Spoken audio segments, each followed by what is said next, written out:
주님의 저녁 부활하셔서 그 부활하신 주님을 만지고 본 그 증인들이 고백하는 그런 내용입니다. 오늘 말씀을 여러분들이 보신 것처럼 베드로는 예수님의 기적들을 예수님 자신을 그들에게 증거하는 하나님의 뜻이며 방법이다라는 것을 말씀하고 있습니다. 그런데 이렇게 베드로의 설교를 듣고 있던 사람들은 예수님의 이야기를 대략적으로는 알고 있었을 것입니다. 그러나 그들은 하나님께서 예수님을 죽은 자 가운데서 살리셨다는 사실은 모르고 있었던 것이죠. 그러므로 부활하신 주님을 직접 배웠던 베드로와 그의 동료들은 그 사실을 오늘 말씀을 통하여서 증거하고 있는 말씀이 오늘의 말씀입니다. 이 부활의 사건은 예수님이 메시아 즉 하나님의 아들이심을 입증하고 있으며 예수님은 죽은 자 가운데서 살아나셨을 뿐만 아니라 지극히 높은 위치로 올라가셨음을 증거하고 있는 것이죠. 그러므로 베드로는 오늘 말씀을 통하여서 부활하신 예수님은 그 영광의 자리에서 이제 우리에게 자신의 영인 성령을 보내주셨으므로 이 베드로는 이 사실을 믿고 회개할 것을 오순절에 모이는 모든 무리들에게 촉구하고 있는 말씀입니다. 23절을 보시면 그가 하나님께서 정하신 뜻과 미리 아신 대로 내준 바 되었거늘 너희가 법 없는 자들의 손을 빌려 못 박아 죽였으니 라고 합니다. 베드로가 자신의 설교를 통하여 강조하려는 적은 구속의 주님이신 예수 그리스도이시므로 즉 베드로의 설교의 핵심은 바로 예수님이십니다. 성경 66권의 핵심도 예수님이십니다.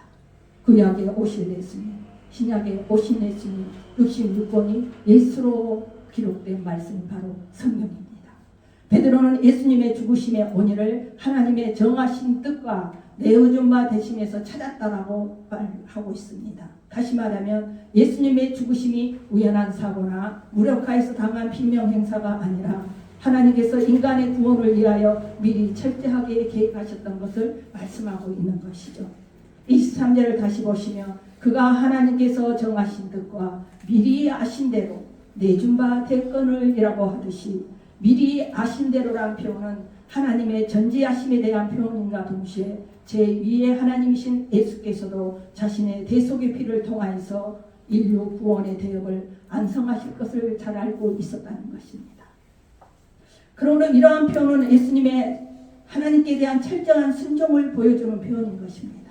미리 예비되었고 하나님의 정하신 뜻대로 이루어져야 되고 행하여져야 되기 때문에 하나님은 나를 살리실 것이고 나는 이 영혼들을 위해서 이 땅에 죄 많은 영혼들을 위하여서 죽어야 한다는 그것을 알고 있었다는 것입니다.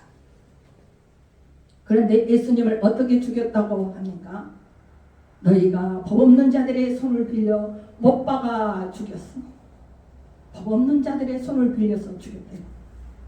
여기서 말하는 법, 이 법은 하나님의 법, 율법을 말씀하는 것입니다. 그러므로 법 없는 자들은 하나님의 말씀의 율법을 지키지 않는 이방인들을 말씀하는 것이죠. 예수님을 죽이기 위해서 법 없는 자들의 손을 빌렸다는 것은 대리자들을 사용하여 죽게 하였다는 것입니다. 유대인들이 직접 죽인 것이 아니라 대리자들을 통하여서 그들의 손을 빌려서 예수님을 죽게 하셨다는 것이죠. 유대인들은 자신들을 지배하고 있는 로마의 권력과 즉 총독 빌라도의 권위에 의지하였고 그리하여서 예수님을 십자가에 못 박도록 사주를 한 것입니다. 자, 그러므로 예수님은 죽음에 대한 책임은 로마인들보다 유대인들에게 더 크게 있다는 것이죠.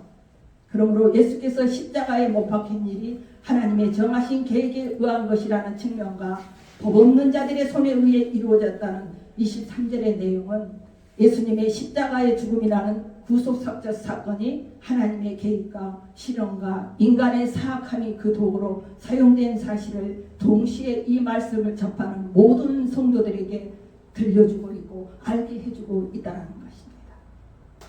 자, 그러므로 이러한 과정들은 인간의 자유의지와 하나님 필연적인 계획이 결코 충돌을 일으키지 않는다는 역설적 진리를 잘 보여주고 있습니다. 무슨 말인가 하면은 하나님의 계획이 있었다고 하여서 인간의 사악함이 죄가 아닌 것이 아니며 인간이 사악하다고 하여서 하나님의 계획을 바꿀 수 있는 것도 아니라는 것이죠. 그러므로 인간은 자신의 어떠한 선택을 하든지 간에 그 선택에 대하여 책임을 져야만 합니다. 하나님께서 인간을 마치 로봇처럼 무조건 명령만을 수행하는 존재가 아니라 자기 자신 스스로 판단하고 자기 스스로 결정할 수 있는 자유의지를 지닌 존재로 하나님은 우리를 지으셨습니다. 만일 하나님께서 인간을 오직 하나님의 명령에만 순종하는 기계적인 존재로 만드셨다면 인간이 선악과를 따먹는 책임이 전적으로 하나님께 있다라고 할 수가 있는 것이죠.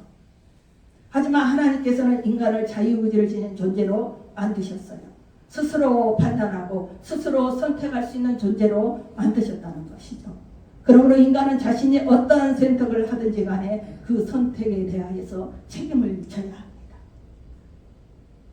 자, 이렇게 말하면 누군가는 말하기를 비록 인간이 자유의지를 지닌 존재라고 할지라도 하나님께서 진정으로 인간을 사랑하신다면 인간이 자유로운 선택에 따라 범죄하라 했을 때 얼마든지 그것을 막을 수 있지 않느냐고 말할 수도 있습니다. 하지만 여러분, 이것은 우리가 자세히 정확하게 알고 있어야 됩니다. 간섭받는 것은 간섭받는 자유는 진정한 자유가 아닙니다. 한번 여러분도 생각해 보십시오. 만약 하나님께서 인간의 선택의 순간마다 간섭하셔서 인간의 선택에 대하여 일일이 간섭하신다면 그것을 진정한 자유라고 말할 수 있겠습니까? 그것은 진정한 자유가 아닙니다. 자유라는 것은 간섭받지 않는 것입니다. 자유라는 것은 의지에 대하여 억압받지 않는 것이 자유입니다. 그러므로 하나님께서 인간이 어떠한 선택을 하든지 간에 그 선택을 전적으로 인간에게 맡기셔야만 하셨던 것이죠. 그리하여서 인간의 선택대로 예수님을 십자가에 못 박아 죽게 하셨던 것입니다.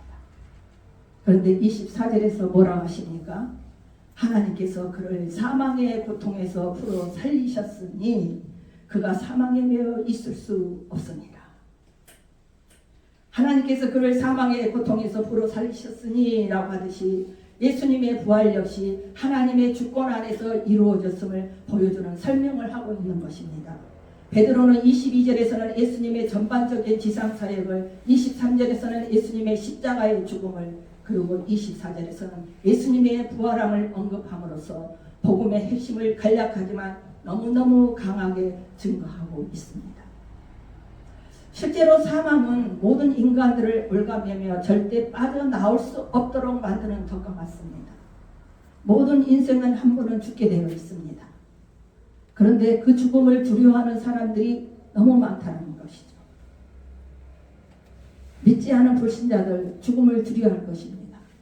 좀 더 오래 살고 싶고 좀 더 많은 것을 누리고 즐기고 살고 싶고 그래서 100세가 넘고 200세가 되게 살아도 나는 살고 싶다라는 욕망을 갖고 있을 것입니다. 여러분, 그런데 그거는 인간의 생각대로 뜻대로 될 수가 없는 것이죠. 우리를 살리시고 죽으시는 분은 하나님이십니다. 우리의 운명은 창세전에 결정되어 있고 너는 이 땅에서 어느 때 어느 시까지 살다가 내가 부르면 오너라라는 게 우리 모두는 다 정해져 있습니다. 이 세상 모든 인간은 정해져 있다는 것이죠. 그냥 그렇게 살다가 내가 좋은 것 많이 먹고 내가 관리 잘해서 운동 많이 하면 오래 살 거라고 생각합니다. 그건 아니죠. 이미 우리의 운명은 하나님께 정해져 있습니다. 창세 전에 우리를 부르시고 택하실 때 분명히 에베소 4장에 말씀하고 있죠. 우리들의 운명은 너는 어느 때 어느 시까지 세상에 살고 어느 때 어느 시까지 살다 내가 부르면 오너라는 게 정해져 있다는 것이죠.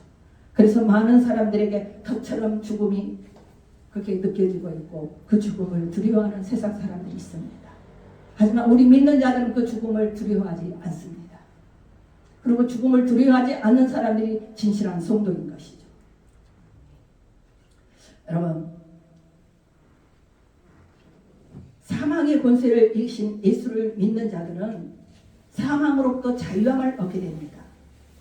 그리고 영원한 생명 되신 하나님께로 나갈 수 있다는 그 약속을 붙들고 있기에 그 사망을 두려워하지 않는다는 것이죠. 무엇 때문입니까?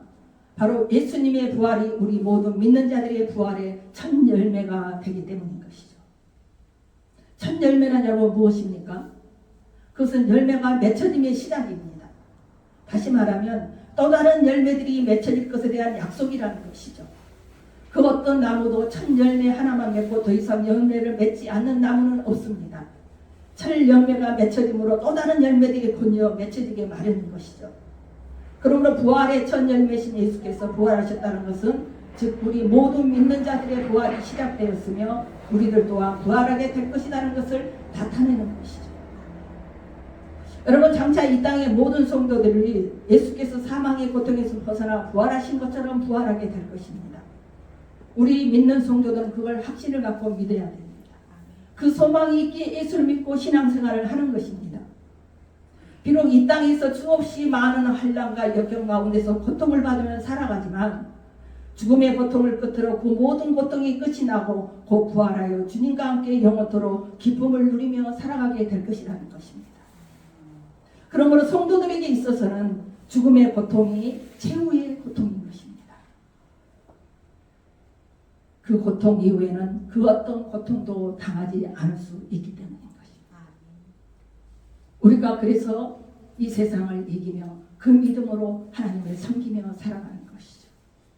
그 믿음 안에서 하나님의 언약이 있고 그 언약대로 실천하며 순종해 나갈 때 하나님께서 우리에게 주시겠다 약속하신 은혜 안에 축복 안에 우리들이 이 땅에서 필요를 채워주시는 환경 속에서 살아가는 것이죠. 그게 바로 성도들의 삶입니다.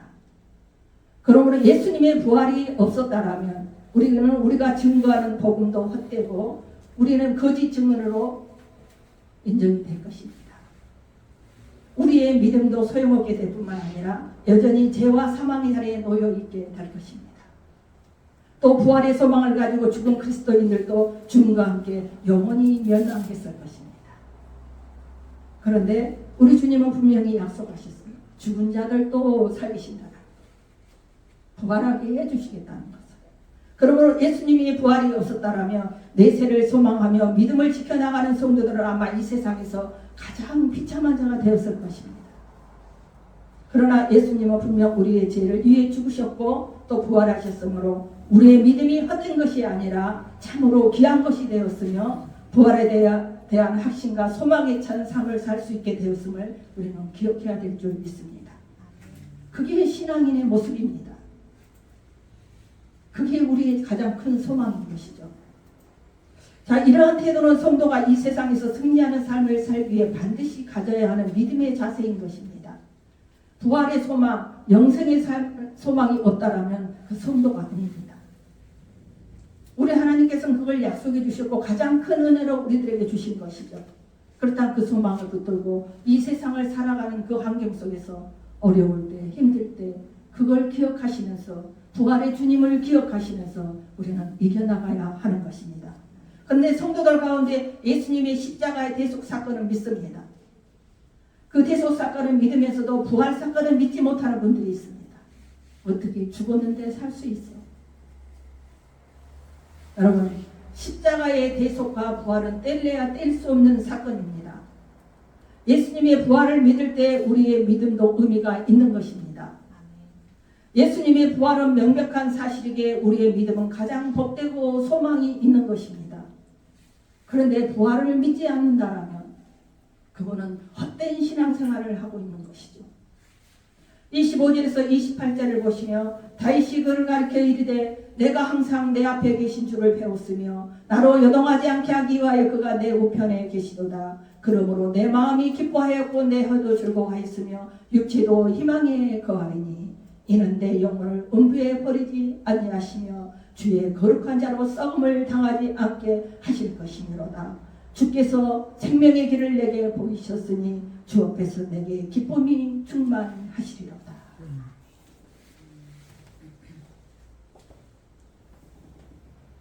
베드로가 다윗의 고백 시편에서 인용한 말씀을 지금 하고 있는 것이에요. 주님에 대한 말씀을 28절까지 봉독했듯이 다윗이 지은 시편 16편 8절에서 11절을 인용한 말씀이에요. 베드로가 이 시를 인용한 것은 예수님의 메시아가 되심을 밝히면서 예수님의 죽음이 우연히 이루어진 것이 아니라 이미 천여년 전에 다윗을 통하여 애언덕내서서 알 수 있는 바와 같이 하나님의 뜻 가운데서 이루어졌음을 연중하기 위함입니다. 다윗의 이 고백이 오실 예수님을 예언한 내용이라는 것이죠. 그리고 그분이 죽으신다는 것까지 예언한 내용이 바로 이 말씀을 시편 16편 말씀에서 다시 고백하고 있는 것입니다. 그런데 26절을 다시 보시면 그러므로 내 마음이 기뻐하였고 내 혀도 즐거워하였으며 육체도 희망에 거하리니 라고 합니다. 예수님께서 육체의 죽음을 경험하셨음에도 불구하고 그 마음이 기뻐하였다는 것이죠. 그 표현과 더불어 입술이 즐거워하였다는 표현까지 할 수 있었던 것은 이 죽음이 인류의 역사를 바꿔놓은 인류의 구원의 대업을 달성하는 것이며 더 나아가 하나님의 영광에 대한 찬양으로 귀결될 수 있기 때문에 입술도 즐거워하였다라고 고백을 하는 것입니다. 그리고 이와 더불어 사망 권세를 깨뜨리고 생명으로 나아가는 부활까지 이룰 희망 가운데 있었기 때문에 희망에 거하리라 이렇게 말씀하는 것입니다. 26절에도 육체도 희망에 거하려니 하듯이 주님이 육신이 죽어 장사 지낸 바 되었어도 그 육체가 죽음 이후에 진행되는 부패와 소멸의 과정을 겪지 않을 것이고 보존되어 결국 부활하게 될 것을 말하는 것입니다. 이 예언을 다윗의 입술을 통하여서 하나님께서 하게 하셨어요. 주님이 오셔서 어떻게 죽으시고 어떤 몸으로 부활하시고 어떠한 고통을 받으실 것을 그 예언을 하신 것이 바로 시편 16편 다시 고백하는 것을 베드로 사도가 그걸 인용해서 오늘 말씀에 주고 있는 것입니다. 그러므로 썩어 없어질 염려가 없으므로 평안히 거할 수가 있었다는 고백을 하는 것이죠. 즉 예수님은 죽어 장사 지낸 바 되었어도 하나님이 예수님의 육체를 다시 살리실 것을 확신했다는 것입니다. 하나님이 다윗의 입술을 통하여 예언하게 하시므로 자 27절을 보십시오. 이는 내 영혼을 음부에 버리지 아니하시며 주의 거룩한 자로 썩음을 당하지 않게 하시니로다. 음부는 일반적으로 죽은 사람들이 가는 곳으로 지옥이라고 설명하는 성경의 말씀이 들어 나옵니다. 그래서 이 세상 사람들에게는 보이지 않는 세계이죠. 그렇죠? 우리 또한 그걸 눈으로 볼 수는 없습니다. 그러므로 27절은 무죄하신 예수께서 사망 권세의 지배를 받는다는 사실을 말씀하는 것이며 이처럼 예수님의 영혼이 음부에 버려지지 않았던 것과 마찬가지로 죽음에서 부활하신 예수를 믿는 자들 역시 사망의 상태에 버려지지 않는다는 것을 말씀하는 것입니다. 얼마나 감사합니까? 많은 사람들이 죽으면 끝이야. 썩어져 흙으로 돌아가면 끝이야. 무엇을 알겠어? 이렇게 얘기를 합니다. 그런데 제가 말씀드렸죠. 인간은 두 번 죽는다. 육적인 죽음이 있어요. 한 번 죽습니다. 두 번 죽으면 뭐라 그랬어요? 영월과 영생의 죽음이 있다는 것이죠. 그 이후의 삶이 우리는 다시 인생이 시작되는 삶입니다. 영생의 삶을 받은 자 천국에서 영원히 살 은혜 안에 세워지죠. 영벌을 받는 자 지옥으로 가는 벌을 받게 되는 것이죠. 그게 두 번의 죽음이라고 제가 여러 번 말씀드렸습니다. 여러분, 그러므로 우리는 사망의 상태에 버려지지 않는다는 그 주님의 약속, 다윗의 예언한 이 말씀대로 우리는 세워지게 될 것입니다. 우리가 온전한 믿음 안에 세워지고 부활하신 주님을 믿고 그 신앙 안에 세워질 때 우리는 그러한 은혜 안에 설 수 있습니다. 우리 주님이 우리에게 말씀하셨습니다. 내가 길이요 생명이요 지혜. 여러분, 우리 주님이 곧 생명이십니다. 우리를 죽지 않게 하시고 영생할 수 있도록 인도하시고 이끌어가시는 주님이시라는 것이죠. 여러분 28절을 보십시오. 주께서 생명의 길을 내게 보이셨으니 주 앞에서 내게 기쁨이 충만하게 하시리로다. 이렇게 하듯이 하나님께서 영원한 생명을 얻는 길을 보여주신 것뿐만 아니라 그 길을 실제 갈 수 있는 방법까지 우리에게 가르쳐 주신 분이십니다.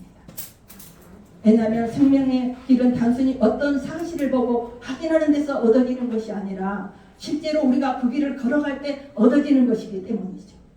주님이 부활하셨고 주님이 하나님 앞에 그 죽음으로까지 순종하셨고 그래서 그 길을 보여주셨고 우리에게 주님의 길을 따르라 명령하셨고 우리가 그걸 보고만 있어 그 길을 갈 수 있는 것이 아니라 그 길을 우리가 따라갈 때 그들을 쫓아갈 때 우리는 그 길을 갈 수 있는 것이죠. 그걸 말씀하는 것입니다. 여러분, 요한복음 14장 6절에서 뭐라고 말씀합니까? 내가 곧 길이요 진리요 생명이니 나로 말미암지 않고는 아버지께로 올 자가 없다라고 하듯이 부활하신 예수께서 영원한 생명을 얻는 것처럼 예수님의 부활을 믿는 자는 누구나 영원한 생명을 얻을 수 있다는 것입니다. 이게 믿음입니다. 근데 어찌 이게 믿어지지 않을까요? 여러분, 주님은 진실로 부활하셔서 제자들의 눈에 보이셨고 믿지 않는 도마에게 옆구리에 손가락을 넣어보라 했습니다.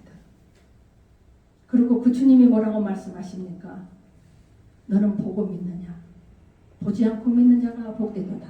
오후의 말씀에 그 말씀을 제가 전해드리려 합니다. 우리가 여러 번 그 말씀을 듣고 듣지만 성경 66권 우리가 반복해서 수도 없이 평생을 들어가지만 성도들은 그 말씀의 실천을 온전하게 하지 못하며 살아갑니다. 여러분, 부활하신 주님을 믿으시기 바랍니다. 그 주님이 부활하셨기에 우리 또한 사망 권세를 이길 수 있음을 믿으시기 바랍니다. 그 주님이 우리를 책임지시고 우리를 천국까지 이끌어 주실 것을 믿으시기 바랍니다. 그 이후의 삶이 이 땅에서 겪었던 슬픔도 고통도 아픔도 좌절도 상처받고 낙심받았던 모든 일들도 그 이후에는 없음을 기억하시기 바랍니다. 평강과 기쁨으로 주님의 보좌에 우리는 있을 것이고 약속하신 말씀입니다. 강정희 목사가 하는 말씀이 아니라 주님이 그렇게 약속하셨어요. 그렇죠? 여러분들도 아시죠? 우리는 그렇게 될 것이라는 것이죠. 믿음이 무엇입니까? 아버지께서 약속하신 그 믿음을 믿는 것이에요. 우리 하나님 아버지께서 약속하신 그 약속을 믿는 것이 믿음인 것입니다. 여러분, 믿지 못하면서 예배의 자리에 있거나 믿지 못하면서 신앙생활을 하는 것은 헛된 것입니다. 제가 늘 말씀드립니다. 헛된 시간, 헛된 물질, 헛된 희생 하지 마세요. 우리 하나님은 우리의 중심을 꿰뚫어 보시는 분이십니다. 그리고 말씀으로 심장, 폐부까지 살피신다고 하셨습니다. 심령, 골수를 쪼개신다라고 하셨습니다. 우리의 부족함과 우리의 믿음 없음과 우리의 잘못된 신앙관을 하나님께서는 깨닫게 하십니다. 누구를 통해서? 성령님을 통해서. 여러분, 부활하신 예수께서 영원한 생명을 얻은 것처럼 앞에서도 금방 말씀드렸듯이 예수님의 부활을 믿는 자 누구나 영원한 생명을 얻을 수 있는 믿음 안에 세워져야 하는 것이 옳은 일이고 맞는 일입니다. 이것이 예수님의 부활의 진정한 의미이기 때문입니다. 내가 사망 권세를 이겼으니 너희도 이길 수 있다라고 약속해 주셨습니다. 그러므로 우리도 이길 수 있습니다. 그 주님의 길을 잠잠히 따를 때, 순종하며 나갈 때. 그런데 그 사망 권세만 있게 해주신다겠습니까? 아닙니다. 이 땅에 사는 삶, 하나님께서는 우리를 책임져 주시겠다 하겠습니다. 우리의 연약함과 부족함으로 믿음 없음에 그 은혜 안에 서지 못할 뿐이지 우리가 그 믿음을 지켜나갈 때 우리는 그 도우심을 항상 체험할 수가 있는 것이죠. 예수님의 부활은 십자가로서의 죄를 물론 사망의 권세마저 완전히 패퇴시키셨음을 확증하는 사건이기 때문입니다. 그래서 우리가 예수를 믿음으로 그 안에 거하게 되면 우리도 사망 권세를 이기고 다시 살게 될 것이라는 것이죠. 그게 무슨 말이에요? 영생할 수 있다는 것입니다. 바로 이를 위해 우리가 신앙생활을 하는 것입니다. 그리스도 안에서 다시 살고 영원히 살기 위해서 신앙생활을 하는 것이에요. 그 하나님의 약속을 믿으면서 가는 것입니다. 이 땅에 피로만 채워주시고 내가 이 땅에 사는 동안 풍성한 은혜만 받은 걸로 끝나는 걸로 신앙생활해서는 안 됩니다. 그것은 부수적인 은혜예요. 부수적인 축복입니다. 영생을 받고 새 생명을 얻고 생명의 길로 가게 하는 은혜가 있고 우리가 천국 백성이 되고 천국 시민으로서 우리를 인쳐주시는 하나님의 은혜가 있기에 그게 더 큰 은혜이고 이 땅에 살면서 주시는 은혜 내가 바라고 소망하는 일 기도하면 준다고 약속하셨던 그 모든 것들은 부수적인 것이라는 것이죠. 그러므로 우리가 가장 크게 믿음을 지켜야 할 것 부활하신 주님 그 주님이 부활하셨기에 나도 부활할 수 있다는 믿음과 확신이 있어야 한다는 것이죠. 여러분 우리는 이러한 모든 것을 바로 알아야 되고 신앙생활을 함으로 육적인 소망만을 바라는 자들이 아니라 영혼의 소망이 있는 신앙인이 되어야 맞습니다. 우리가 육적인 소망만을 붙들고 주시옵소서 주시옵소서만 하는 것이 아니라 영혼의 소망, 영생의 소망도 가지고 천국 백성에 대한 소망도 가져야 하는 것이 나타나는 것이죠. 그게 아우러졌을 때 모든 것이 이 땅에 사는 것과 이 땅에 우리의 삶 속에서 천국을 이뤄갈 것이고 우리의 생명이 불러가셨을 때도 우리는 천국에 들어갈 수 있는 은혜 안에 설 수 있다는 것입니다. 여러분 모두가 그걸 기억하시기 바랍니다. 그래서 온전한 믿음, 진실한 믿음을 지키시고 부활하신 주님을 믿으시고 그 신앙생활이 헛되이 하는 것이 아니라 진실한 신앙인으로서 나도 부활할 수 있음을 믿으시면서 부수적인 축복, 이 세상 살면서 물질적인 거, 환경적인 거 모든 것을 은혜로 받으시는 여러분들이 되시기를 바라겠습니다. 네, 말씀 마치고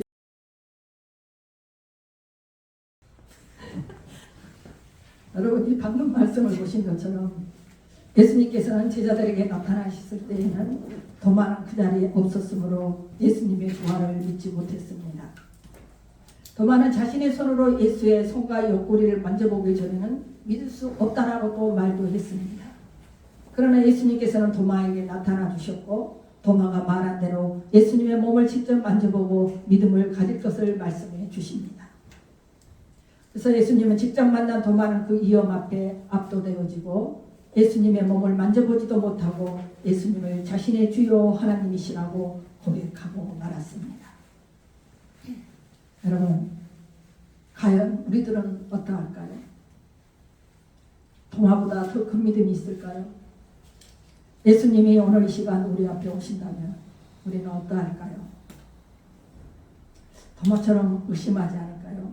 내가 뭘 잘못 보았나? 또 그렇게 생각할 수도 있을 것입니다. 네. 그런데 예수님을 만났을 때 도마의 신앙 고백은 기독교에서 가장 핵심적인 신앙 고백입니다. 그러므로 예수님께서는 도마에게 보고 믿는 자보다 보지 않고 믿는 자가 복이 있다고 말씀하심으로써 도마의 의심을 책망하십니다. 도마에 대한 예수님의 책망에서 우리가 알 수 있듯이 도마의 행동은 분명 불신앙에 전제된 것이었어요. 믿지 못했기 때문에. 네. 그래서 도마는 부활의 여러 가지 증거들을 단순히 의심한 것이 아니라 있을 수 없는 일로 치부해버렸다는 것이죠. 오전에도 말씀드렸듯이 오늘날 성도들 가운데서도 십자가에 대해서도 믿지만 부활을 믿지 못하는 자들이 이와 같은 믿음을 갖고 있는 것입니다. 그러므로 도마의 사건은 오늘날 성도들에게 기감이 됩니다. 비록 부활을 눈으로 보지 못하였더라도 충분히 믿음으로 예수님의 부활을 수용할 수 있어야만이 성도라는 것이죠. 하나님을 믿는 자라는 것입니다. 보지 못함으로 믿을 수 없다는 그 변명은 한마디로 불신앙 소치로밖에 달리 말할 수가 없습니다. 왜냐하면 믿음은 들음에서 나오고 들음은 하나님의 말씀에서 나오기 때문입니다. 분명히 말씀하셨어요. 성경 믿음은 들음에서 난다. 그 믿음도 하나님이 주시는 은혜의 선물이야. 네. 자, 24절 25절을 보십시오. 12제자 중에 하나라서 디두모라 불리는 도마는 예수께서 오셨을 때 함께 있지 아니한지라. 다른 제자들이 그에게 이르되 우리가 주를 보았노라 하니 도마가 이르되 내가 그의 손의 못자국을 보며 내 손가락 그 못자국에 넣으며 내 손을 그 옆구리에 넣어보지 않고는 믿지 아니하겠노라. 이렇게 말합니다. 제자들이 직접 본 사람들이 나는 봤어. 주님이 진짜 부활하셔서 오셨어. 그렇게 설명을 해도 도마는 절대 믿지 않았어요. 손가락을 옆구리에 넣어보고 그 못자국으로 만져보고 자신이 확인해봐야 믿겠다는 것이죠. 그래서 요한복음 24절에서도 도마를 소개함이 있어서 12제자 중에 하나인 디두모라 불리는 도마라고 표현을 합니다.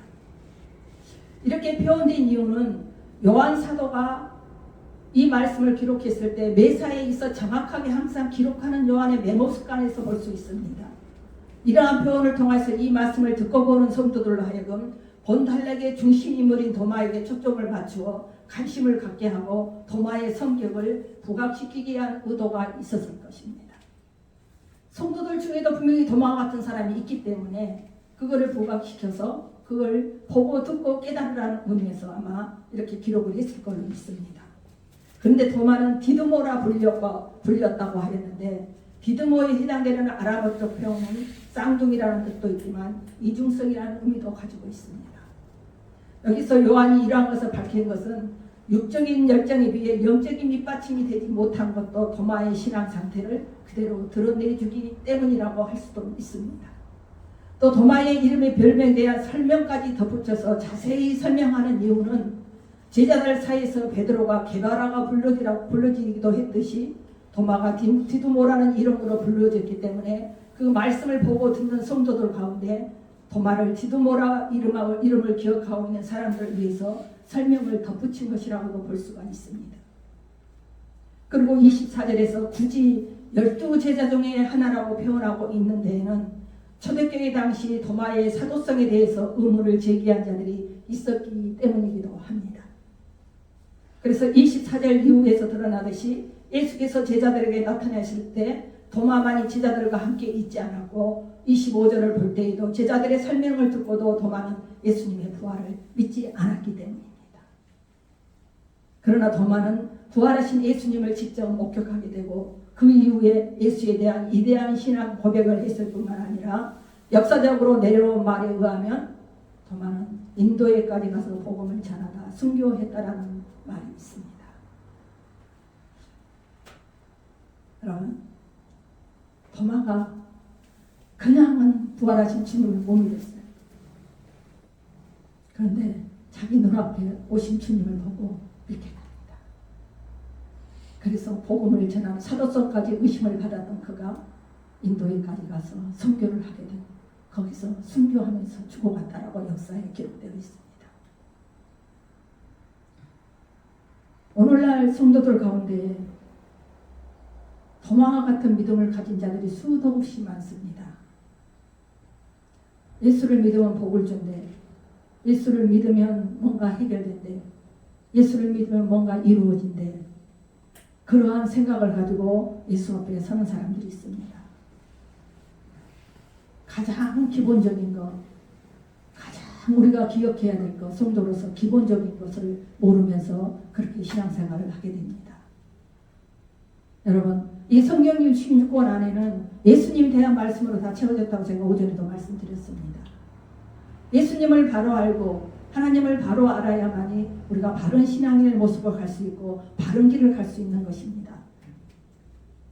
내 의견, 오전에 말씀처럼 자유의지를 주셨다 할지라도 우리가 이 약속을 믿고 가는 거예요. 이걸 믿지 않고 내 생각, 내 뜻대로 그렇게 가서는 헛된 신앙생활을 하는 것입니다. 이처럼 한때 더 많은 의심 많은 자로서 예수의 제자의 반열에 끼기도 부끄러운 자였어요. 그런데 변화된 후에는 예수님의 제자로서의 삶을 충성되게 살다가 죽어가는 인물이기도 합니다. 그러므로 우리는 도마의 의심하는 태도만을 가지고 우리가 평가해서는 안 될 것입니다. 우리들도 수없이 많은 자들이 도마와 같은 믿음 안에 있는 자들이 너무나 많이 있기 때문입니다. 대형 교회 몇천 명이 모이는 교회, 이렇게 작은 개척교회, 적은 숫자가 모이는 교회, 이러한 자리에 진심으로 믿음만 가지고 오시는 분들이 있을까요? 의심하는 사람도 있을 것이고 믿지 못해서 오는 사람도 있을 것이고 그럼에도 불구하고 믿지 못하지만 뭔가 은혜를 받기 위해서 복을 받기 위해 오는 사람도 있을 것이고 또 뭔가 사람에 이끌려서 오는 사람도 있을 것이고 등등의 많은 사람이 있을 것입니다. 그런데 하나님께서는 우리의 어디를 보신다고 합니까? 중심을 보신다 하셨어요. 그럼에도 불구하고 믿음이 없던 도마는 주님을 신뢰하고 있었던 것을 볼 수가 있습니다.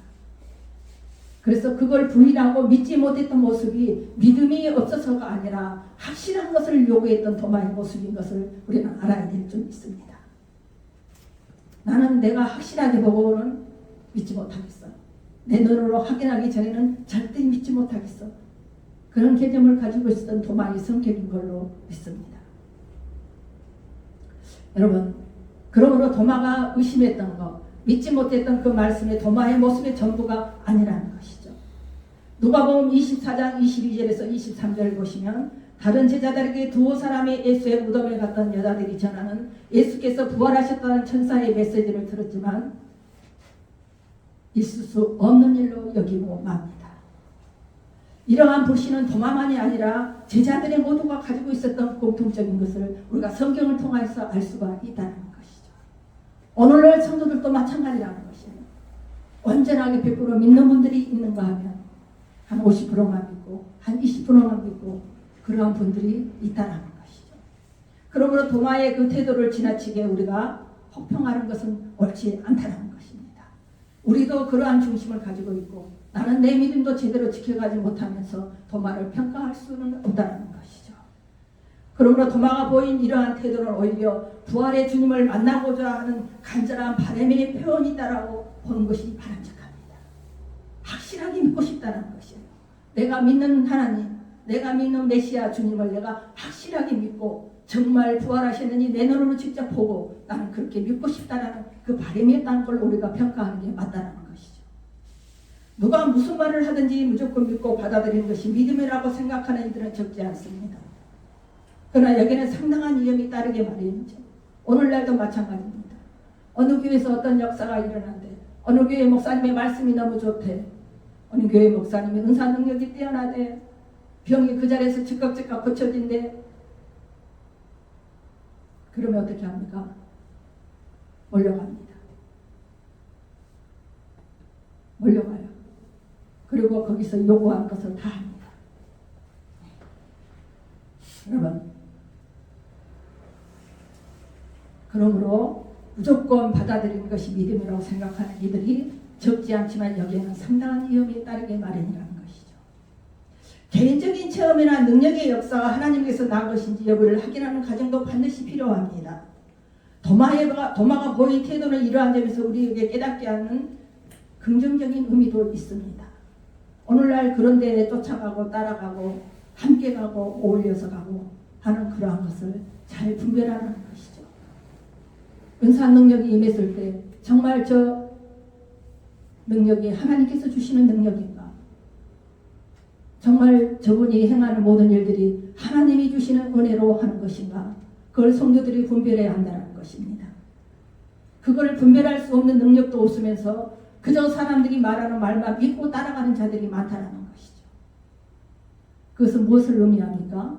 맹인이 맹인을 인도하면 구름통에 빠진다는 말과 똑같습니다. 영을 다 믿는다고 해서 믿음이 아닙니다, 여러분. 성경에 분명히 다 말씀합니다. 영을 다 믿지 마라. 그런데 많은 성도들이 영을 다 믿습니다. 은사 능력이 일어난대, 병든 자가 치료함을 받는데, 앉은 매가 일어난대 하면 다 믿습니다. 그러므로 영을 다 믿는다고 해서 그 믿음이 아니라 예수의 이름으로 말하는 것을 무조건 수용한다고 해서 믿음 좋은 성도도 아닙니다.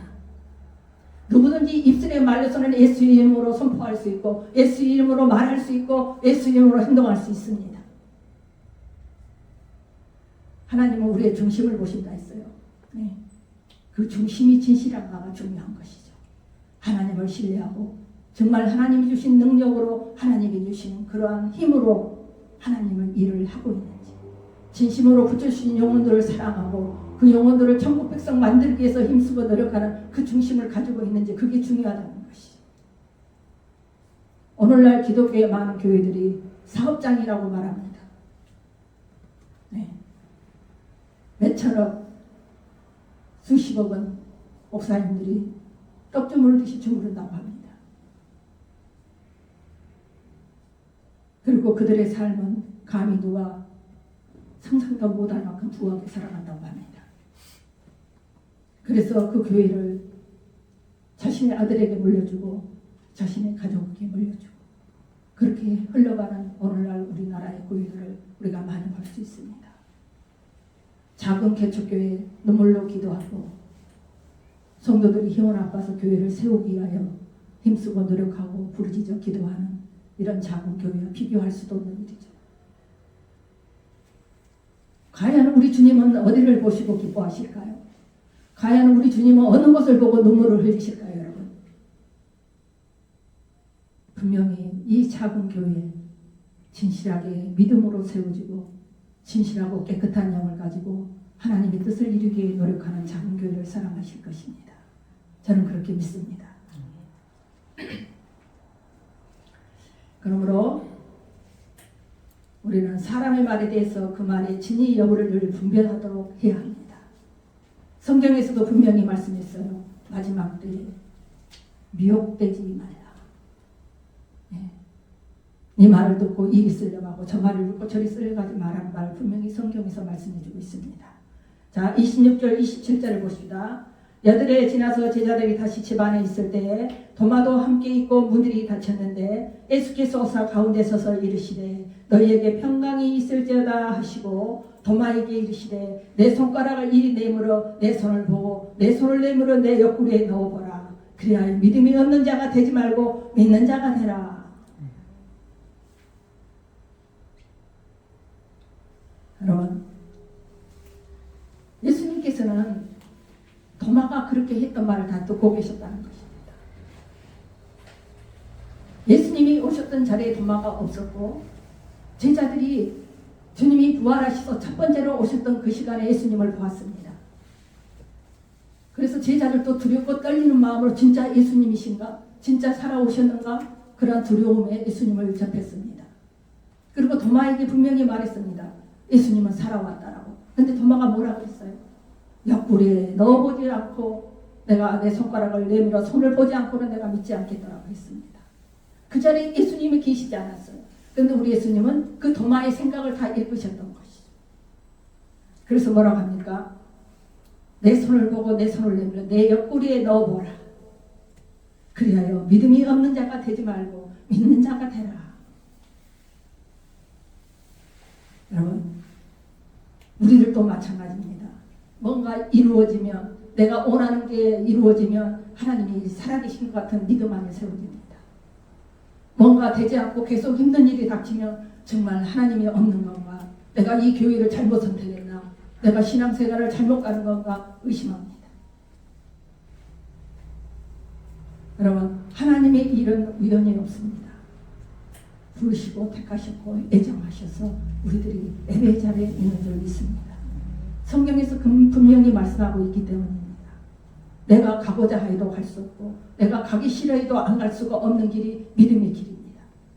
하나님께서 부르시고 택하셨으면 와야 되는 길이고 하나님이 애정하셔서 너는 이 자리에 있거라 하면 있어야 하는 것입니다. 그걸 거역할 수도 그걸 이길 수 있는 사람 한 명도 없습니다. 순종하지 않을 때 하나님은 그 자리에 오기까지 계속 깨닫게 하시느라고 돌리십니다. 그리고 깨달을 때까지 계속 제자리 걸음을 걷게 하십니다. 여러분, 도마를 한번 보십시오. 진짜 살아계신 주님을 믿고 그때를 믿었습니다. 그리고 순교까지 있습니다. 이러한 말씀은 부활한 예수님을 만났음에도 불구하고 아직도 두려움에 떠는 제자들에게 다시 한번 확신을 주시고 동시에 예수님의 부활을 의심하는 도마에게 확신을 주시기 위해서 예수님께서는 제차 두 번째 제자들 앞에 나타나신 것입니다. 이러한 것을 볼 때 99마리의 양이 있더라도 한 마리의 양을 잃은 양을 찾아서 나서는 것이 목자의 마음인 것을 우리 주님은 보이고 계십니다. 도마를 위해서 왔다라는 것이에요. 도마 한 사람을 위해서. 물론 제자들도 관심을 가지고 오셨겠죠. 근데 도마가 믿음이 없기에 제자들은 그래 금에도 불투르고 떨려도 믿었지만 도마를 믿지 않았기에 그 도마를 위해서 주님은 오신 것입니다. 자신의 부활을 의심하는 도마를 위해 찾아오셨다는 것입니다. 도마의 믿음 없음을 책망하기 위해서 오신 것이 아니라 도마라 하여금 믿음을 가지게 하기 위해서 다시 한번 두 번째로 오셨다는 것이죠. 처음부터 예수님이 이 세상에 오신 목적은 예수님의 도움이 없이는 결단할 소망을 가질 수 없는 죄인들을 위해서 오셨습니다. 오늘도 예수님을 찾는 모든 이들을 위해 언제나 어느 곳에서나 찾아오십니다. 내가 예수를 믿고자 할 때, 내가 예수를 구주로 영접하고자 할 때, 나의 구주로 내가 믿고 내 안에 거하게 하신 주님을 내가 생각할 때, 그 믿음을 가질 때 예수님은 우리 안에 오십니다. 도마의 회의적인 반응에 동료 사도들이나 예수님의 현현을 목교한 다른 이들이 불쾌하게 여겼을 것이고 비난했을지도 모릅니다. 그러나 예수님께서는 그를 돕고자 찾아오신 것처럼 오늘도 예수님은 우리의 상처를 치유하시고 약한 믿음을 경고케 하시려고 우리들에게 찾아오십니다. 오늘 이 시간도 이 자리에는 성령 하나님이 임재해 계십니다. 제가 자신 있게 그걸 말씀드립니다. 저에게 오시는 성령, 저에게 반응하신 성령, 여러분들에게도 함께 하신 줄 믿습니다. 저희 반석교회 안에 함께하고 계신 줄 믿습니다.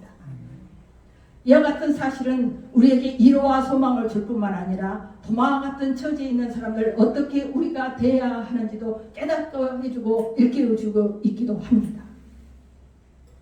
물론 믿음을 같이 가지고 있지만 믿음이 약한 사람도 있고 의심하는 사람도 있고 늘 바람에 나는 겨와 같이 흔들리는 사람도 있습니다. 그렇다면 우리가 그들을 어떤 모습으로 인도해 줘야 되고 어떻게 권면해 줘야 되고 어떻게 세워줘야 되는지를 일깨워주는 말씀이라는 것이죠. 자, 28절 29절을 보십시오. 도마가 대답하여 이르되 나의 주님이시오 나의 하나님이십니다. 예수께서 이르시되 너는 나를 번거로워 믿느냐 보지 못하고 믿는 자들이 복되도라 이렇게 말씀하십니다. 여러분 우리들은 보지 못하고 주님을 믿습니다. 모든 성도들이 주님을 보지 못하고 이 말씀에 붙들려서 믿고 있습니다. 이 언약의 약속의 말씀을 믿고 하나님을 믿는다는 것이죠. 물론 기도 중에 한상으로도 볼 수 있는 분들이 있고 금성을 부를 수 있는 분들도 있고 등등의 여러 가지로 주님을 체험할 수 있습니다. 근데 직접 우리 눈앞에 현현하셔서 나오시는 주님을 우리는 보지는 못합니다. 네. 제가 예수님을 봤을 때 집사 시절에 제가 간증했죠. 네. 방언을 받으면서 방언이 터지면서 예수님이 구름을 타고 타는 버스를 타라 창문 밖에 따라오셨던 그 주님. 방언이 무엇인지 알지도 못하고 그 당시 교회를 잘못 다니면 미친다 가더라 해가지고 어머야 나 미쳤나 봐. 이제 미쳐버렸나 봐. 방언을 바꿔도 누가 가르쳐주는 사람도 없죠. 알려주는 사람도 없었고 교회를 나는 누가 전도에 있어도 가지도 않았고 내 스스로 가서 그리스도 능력을 받았는데 버스를 타고 집에 갈 때까지도 몇 시간이 돼도 안 묻히는 거예요. 창문을 여름인데 이렇게 부채로 입을 가리고 옆에 사람이 들을까봐 볼까 입이 안 묻히도록 갔는데 창문가에 예수님이 구름을 타고 저를 따라오셨어요. 그때 저는 확실하게 주님을 봤습니다. 대낮에 한산에. 그리고 우리 집에까지 들어와서 제가 우리 방에 강에 들어가서 엎드려 기도했습니다. 하나님 제가 뭐 잘못했으면 용서해 주라고 나 이거 멈추게 해달라고. 그런데 주님이 그 구름을 타고 우리 집으로 들어오셔서 싹 한 바퀴를 도시고 안방에 있는 나에게 오셔서 안수를 딱 하셨어요. 딸아 걱정하지 마라. 그 한마디 해주셨어요. 그걸 하시고 구름을 타시고 딱 나가셨는데 그때 이 방은 멈추는 거예요. 그 이후로 은사 능력이 임했습니다. 저는 그때까지만 해도 방언이 무엇인지 예수님이 누구신지 이 말씀이 무엇인지도 모르던 사람이었어요. 친정적으로 믿지 않는 집안이고 너가 나를 전도도 하지 않았고 나를 예수에 대해서 알려준 사람도 없었고 아무것도 모르는 내가 너무너무 힘든 환경이고 상황이어서 내가 하소연이라도 하고 죽자 하고 찾아간 것이 교회였어요. 여기도 순복교회. 그래서 갔던 나에게 주님이 나를 만나주셨고 그렇게 보여주셨고 그렇게 나를 안수하시고 은사 능력을 부으십니다. 그 이후부터 주님과 소통하는 은혜가 임하였고 주신 은사를 통해서 많은 일을 감당하게 하십니다. 여러분 우리들도 똑같습니다. 크게나 작게나 우리 주님은 우리에게 체험하게 하십니다. 그냥 맨 땅에 그냥 믿으라고 하지 않습니다. 말씀에 감동을 주시든지 뭔가 내가 예수님이 나를 찾아오셨구나 나를 사랑하고 계시구나 하는 느낌을 주십니다. 근데 우리들이 그걸 체험하지 못하고 깨닫지 못하기 때문이지 예수님은 그러한 사인을 모두에게 주십니다. 왜? 믿게 하기 위해서. 나는 너와 함께하는 하나님이다. 그걸 믿게 하기 위함인 거죠. 네. 근데 우리들이 영적으로 예민해지지 않아서 그걸 깨닫지 못하고 체험하지 못할 뿐입니다. 여러분, 부활의 주를 만난 도마의 인생에서 예수님이 어떤 위치에 계시는지를 잘 알게 해주고 있습니다. 도마는 자신을 전적으로 예수님께 굴복시킨 것이죠. 도마는 이제 무엇이든지 주님께서 결정하신 대로 그것을 온전히 따르고자 결심했던 것입니다. 이와 같은 삶이 바로 신실한 성도의 모습인 것입니다. 내가 예수를 믿기로 작정하고 결단했다라며 그분의 뜻에 신실하게 따라가는 것입니다. 그걸 주님은 원하십니다. 내가 그렇게 신실하게 성도로서의 모습을 갖춰가고 주님의 뒤를 따를 때 주님은 그래 너 잘 따라오는구나 하고 그냥 있습니까? 아니에요. 내 필요를 아시고 내 염려 근심을 아시고 내가 가장 지금 필요한 거 힘을 얻을 수 있고 이로함을 받을 수 있는 것을 은혜와 축복으로 채워주십니다. 그래서 주님의 뒤를 더 힘차게 따라올 수 있는 은혜와 능력 감동으로 인도해 주시는 것이죠. 그래서 우리는 그 믿음을 붙들고 그 체험을 붙들고 주님의 뒤를 따라가는 것입니다. 여러분 고린도전서 9장 27절을 볼 때 바울은 언제든지 자신을 쳐서 하나님께 복종시켰는데 이것이 우리가 주인 되신 주님 앞에서 지혜해야 할 바른 태도입니다. 나 자신이 죽어져야 됩니다. 나 자신이 복종되어져야 됩니다. 내가 주님을 섬기기로 결단했다면 그 주님의 뜻에 내가 죽어지고 낮아져야 한다는 것이죠. 자신이 자신을 볼 때 내 자신이 발견돼서는 안 됩니다. 내 안에 내 모습이 발견돼서는 안 된다는 것이에요. 나는 죽고 언제든지 내 자신 안에 예수님이 발견될 때 진정한 성도라 할 수 있는 것입니다. 내가 살아있어서 불쑥불쑥 올라오고 내가 살아있어서 내 의견을 불쑥불쑥 내세우고 혈기가 올라오고 주님이 기뻐하시지 않는 언어를 내뱉고 행동을 하는 것은 내가 살아있다는 증거입니다. 예수님은 그러한 성품을 가지신 분이 아닙니다. 그래서 주님은 우리에게 뭐라고 하십니까? 하나님의 성품을 닮으라 하십니다. 온유하고 겸손하고 따뜻하고 배려하고 희생하고 용서하는 마음, 넓은 마음, 사랑의 마음, 긍정적인 마음, 그게 하나님의 속성입니다. 그걸 닮아가라고 우리에게 요구하십니다. 그래서 내가 거룩하니 너희도 거룩할지니라. 기독교인 가운데 상당수가 자신 안에 예수님을 보지 못하고 자신만을 발견한다는 것은 정말 심각한 문제입니다. 여러분, 그렇죠? 여러분, 제자란 스승을 가르침을 받고 또 그 가르침대로 사는 사람을 이루는 말입니다. 단지 함께 있었고 가르침을 받았다야 제자가 되는 것은 절대 아닙니다. 제자란 배우는 사람, 훈련을 받은 사람, 따르는 사람이기도 합니다. 그러므로 예수의 제자란 예수님이 어디로 가시든지 그리고 무엇을 하시든지 그대로 따르는 사람을 가르칩니다. 그런 사람이 바로 예수님의 제자입니다. 우리가 예수님의 제자됨을 증명해 보이기는 예수님이 힘써 행하신 일들을 잠잠히 쫓는 것입니다. 그게 예수님의 제자입니다. 예수님께서는 우리에게 기독교인의 자리에 머물지 말고 나의 제자가 되라고 요구하십니다. 여러분, 주님의 이러한 말씀을 성경 말씀을 통해서 주신 이 말씀이 여러분들의 가슴에 울려 퍼지기를 바랍니다. 기독교인이 되지 말고 나의 제자가 되라. 나의 일꾼이 되라는 것입니다. 네. 기독교인이 되는 것은 어렵지 않습니다. 그런데 제자가 되기는 어렵습니다. 그래서 많은 이들이 주님의 뜻을 알면서도 선뜻 나서지 않습니다. 그러나 우리가 알아야 할 것은 이 시대에 하나님께서 요구하시는 인물은 기독교라는 종교에 머무는 사람이 아니라 예수님의 뜻을 따르는 제자임을 우리 모두가 기억하셨으면 합니다. 그러한 삶을 사는 자들에게는 하나님의 은혜도 축복도 능력도 영원육이 충만한 은혜로 채워질 줄 믿습니다. 주님의 강한 손에 붙들림을 받을 때 그러한 모든 역사는 일어나게 되어 있습니다. 그게 순종의 모습이요, 그게 순종하는 결과인 것입니다. 제가 늘 말씀드립니다. 하나님의 일을 하는 것 공짜는 없다. 하나님은 작은 일에 충성하라 명령하십니다. 어떠한 일을 감당할지라도 하나님은 그 값을 치르십니다. 영적으로 은혜를 주시든지 능력을 주시든지 필요를 채워주시든지 계획하는 일을 이루어주시든지 그런 은혜를 항상 쏟아주십니다.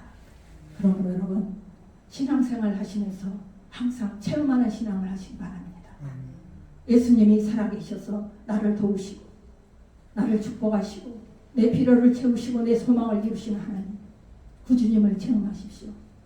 그 체험하기 위해서는 어떤 모습이 되어야 됩니까? 순종입니다. 헌신입니다. 성결해야 됩니다. 겸손해야 됩니다.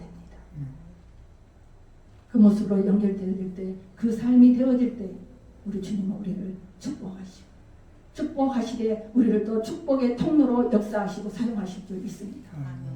여러분 모두가 그러한 모습이 되시기를 바라겠습니다. 네, 말씀 마치겠습니다.